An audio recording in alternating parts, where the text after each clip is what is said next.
Ce n'est pas une mission de merde. Si, c'en est une. Non, c'en est pas une. Mais si. Mais non. Oh, commissaire, c'est une mission de merde. Vous allez la fermer tous les deux. Tenez, commissaire.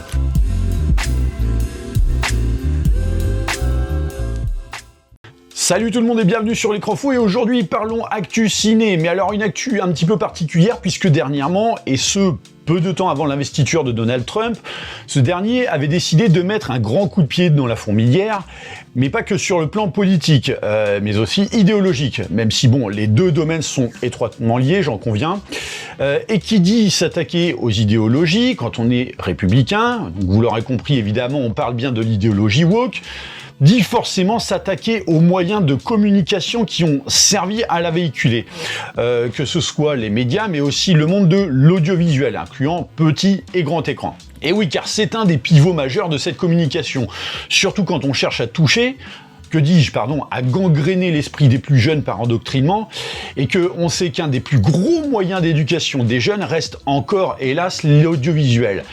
Et ça comprend évidemment Hollywood.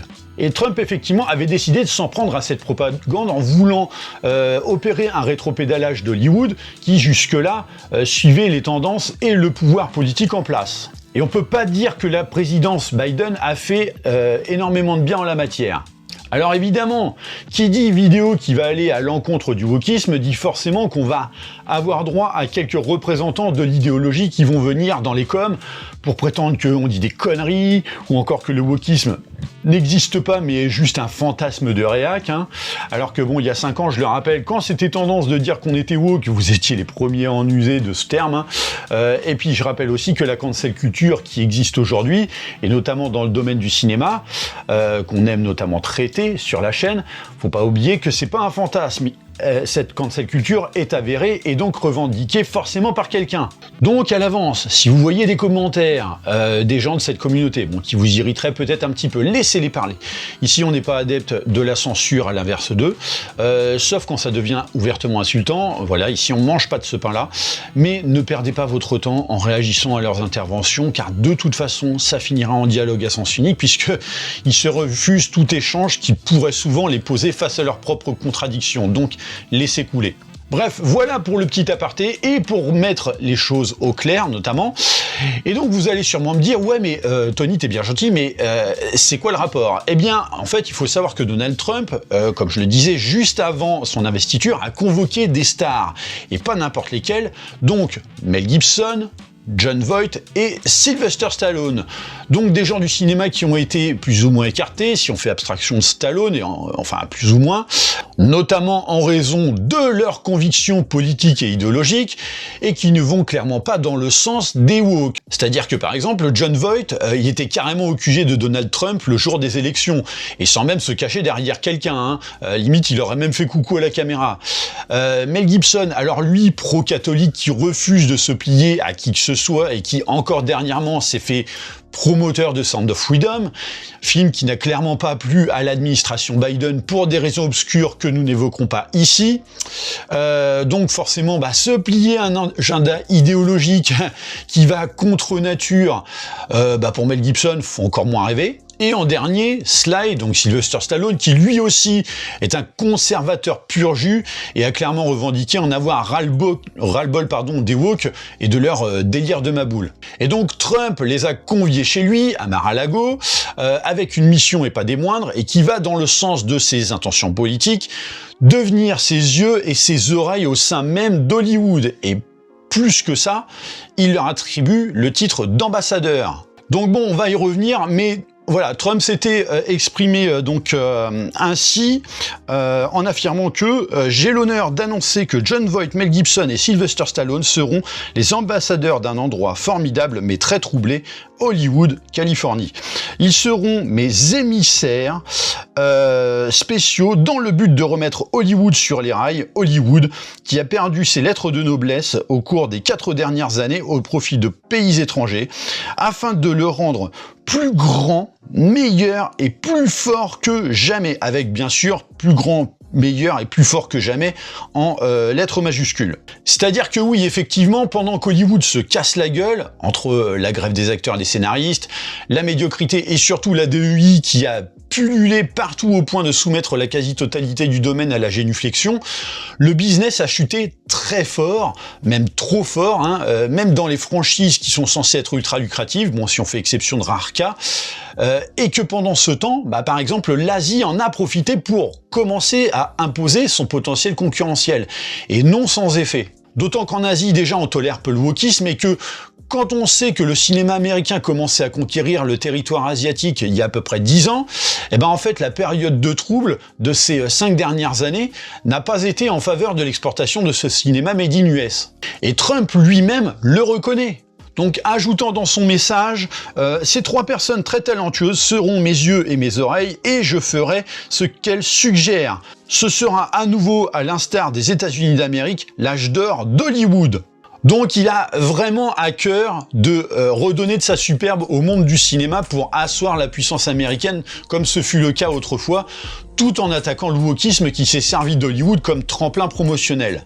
Et le fait de pointer du doigt que le problème existe depuis 4 ans est ni plus ni moins un gros scud envoyé dans la tronche de Biden, dont l'administration avait ouvert toutes les vannes des idéologies durant son propre mandat, et notamment de promouvoir l'identité de genre et la transidentité à travers les moyens audiovisuels que Trump, lui, veut absolument chasser. Et alors attention, je fais cette vidéo, ça veut pas dire que je suis contre la transidentité. Moi-même, je me revendique comme progressiste. Mais attention, voilà, il y a une énorme différence entre être progressiste et woke aujourd'hui. Et puis bon, c'est sans oublier que moi-même, je connais des gens qui ont transitionné. Et j'ai aucun problème avec ça, parce que en fait, la transition de ces personnes a suivi un processus qui était long, complexe, mais surtout réfléchi, quoi. Elles ont mis 30 piges pour comprendre ce qu'elles seraient le reste de leur vie. Voilà, c'est pas allez, je change de sexe parce que la télé m'a dit que je pouvais, alors que j'ai que 6 ans et que j'ai même pas la maturité ni le recul sur la vie nécessaire pour déjà comprendre ma propre nature. Bref, et comme on dit, l'industrie de manière générale va dans le sens du pouvoir, donc industrie hollywoodienne incluse. Mais ça veut pas dire que l'argent en fait de même. Bien au contraire, le wokisme est un gouffre financier absolu. Mais ce qui est ressorti de cette conversation et que Trump a indiqué lors de son discours d'investiture, c'est « Vous savez que j'ai nommé Mel Gibson, Sly et Jon Voight à titre d'ambassadeurs à Hollywood pour remettre l'industrie sur les rails, en insistant bien sur le fait que ils sont tous les 3 ambassadeurs, alors vous devez les appeler chacun Monsieur l'ambassadeur. » Ah pas jusqu'au boutiste le gars, tu sais, Et alors attention, parce que effectivement, on pourrait croire que je suis en train de dire ouvertement que je suis pro-Trump. Non, c'est juste que là, on parle d'un domaine cinématographique et que Trump, par le biais de sa politique, va, comme je le disais, mettre un gros coup de pied dans la fourmilière. Voilà, c'est uniquement ça. Je suis le premier à penser que il va y avoir peut-être des choses bien avec Trump, et notamment dans le domaine du cinéma. Il y a des choses qui le seront déjà beaucoup moins dans d'autres domaines. Voilà, je suis absolument pas en train de valider ça. Juste que, comme sur cette chaîne, on n'aime pas trop le wokisme, là, effectivement, c'est le sujet principal, et que, effectivement, ça inclut Trump, et ça inclut des grandes figures du cinéma. Mais quoi qu'il en soit, non, cette vidéo n'a aucune valeur d'annonce d'orientation politique quelle qu'elle soit. Juste un traitement d'une actu liée au cinéma. Donc il y a un objectif très clair, c'est que la nouvelle gouvernance de la Maison Blanche n'est pas dupe quant au fait que ce qui véhicule les idéologies qu'il veut chasser, ce sont les médias et les réseaux sociaux d'un côté, et l'industrie du petit grand écran. Donc ces 3 ambassadeurs vont servir à cela. Et l'intérêt, c'est que selon ce qui est rapporté, oui, il pourra ensuite faire la pluie et le beau temps par le biais des gouverneurs des États républicains.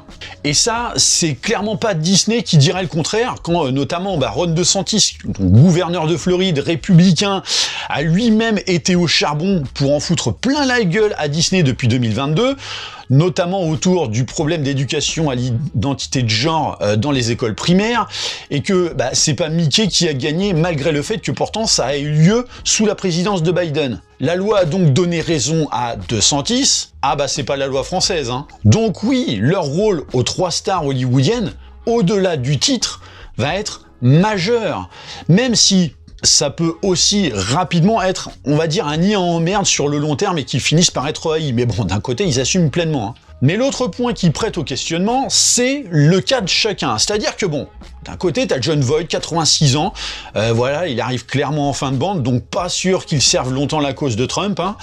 Mel Gibson, alors lui c'est plus complexe dans le sens où, rappelez-vous, à l'époque Richard Donner avait dit, quelques temps avant de mourir, qu'il voulait que ce soit effectivement l'interprète de Martin Riggs qui mette en scène L'Arme Fatale 5, mais que depuis, en fait, on n'a plus une seule nouvelle du projet.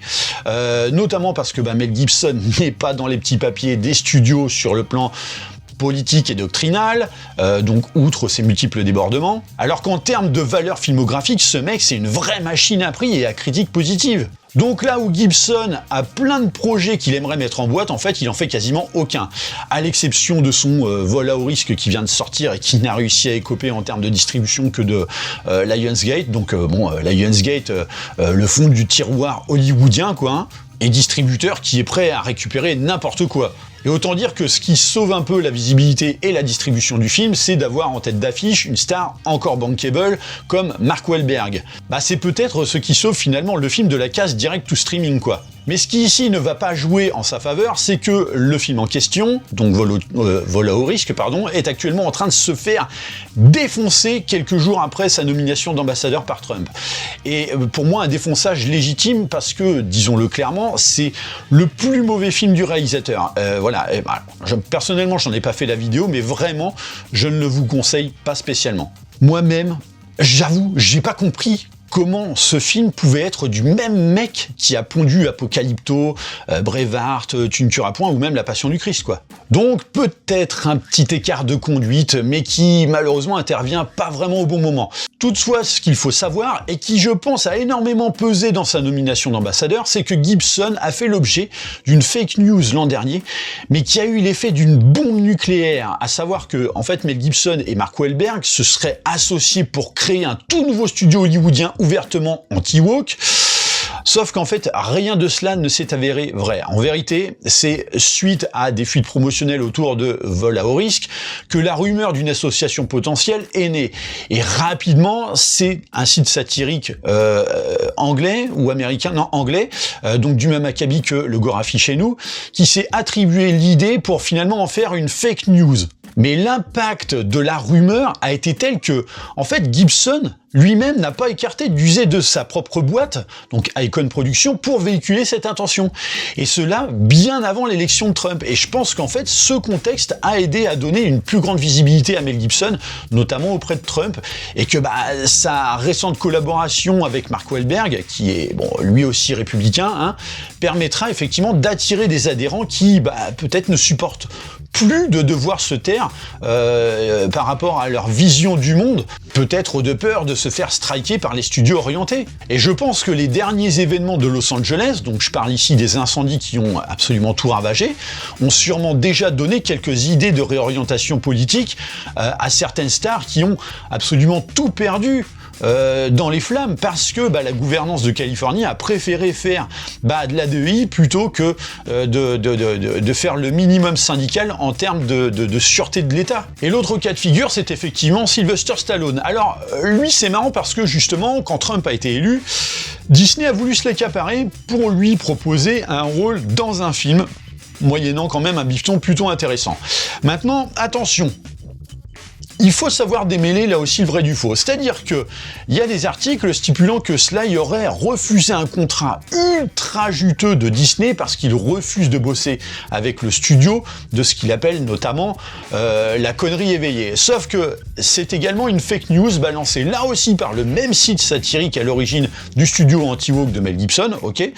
Donc non, ce contrat hors norme n'existe pas. Mais Disney a quand même tenté une approche avec un rôle. Ce à quoi Sly n'a évidemment pas répondu favorablement. Bon, ça vous vous en doutez.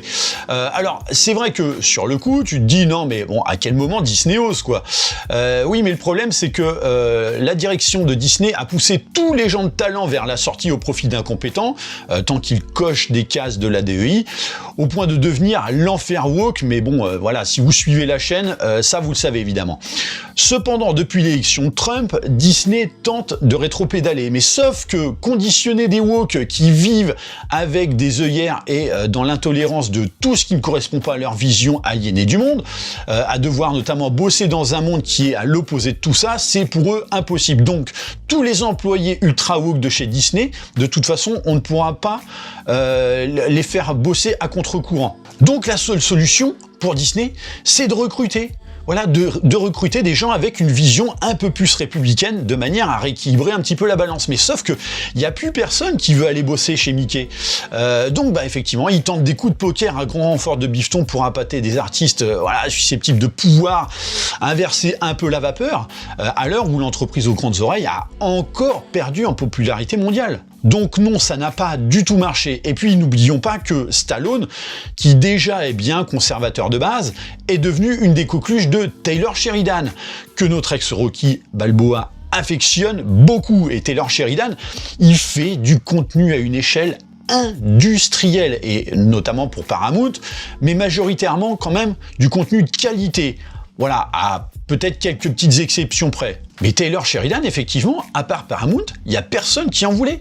Parce que ses productions défendent des valeurs qui se rapprochent plus de celles des Républicains, et que jusque-là, bah, effectivement, c'était pas tendance. Mais sauf que là, le vent a tourné, et Sly va se faire l'émissaire de ce genre d'artiste lucratif, mais boudé en raison de ses idées en opposition avec l'ancien pouvoir en place. On se doute bien que Stallone, c'est pas pour endosser des rôles qu'on l'envoie mettre de l'ordre à Hollywood, surtout vu son âge bien avancé, et plus encore quand on voit en plus les derniers films dans lesquels il a joué. Enfin, je veux dire, à la Rome, c'était mauvais.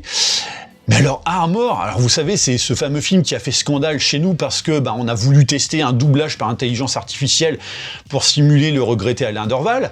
Ah bah croyez-moi, si c'était qu'un problème de doublage par intelligence artificielle, finalement le doublage officiel est pas mieux, hein. Et c'est surtout que le film est d'une nullité abyssale. Donc non, c'est pas pour faire l'acteur qu'on le sollicite, mais pour jouer de son nom et de sa notoriété, notamment en faisant en sorte que désormais des pointures comme Taylor Sheridan et d'autres trouvent justement enfin leur place de premier choix avec un fort potentiel d'expansion. Maintenant, ne nous voilons pas la face. Est-ce que à eux trois, même en ralliant d'autres à la cause d'une reconquête d'Hollywood, suffiront? Parce que, pour rappel, Hollywood, c'est quand même un vaste univers, hein. Bah non, il va falloir opter pour d'autres approches qui sont, pour le moment, bien moins bruyantes, mais vouées à asséner quand même des bons coups de massue bien radicaux, dont un qui, pour le moment, agit un petit peu en sous-marin, et qui s'en fout qu'on lui attribue un titre d'ambassadeur. Non, c'est pas son but.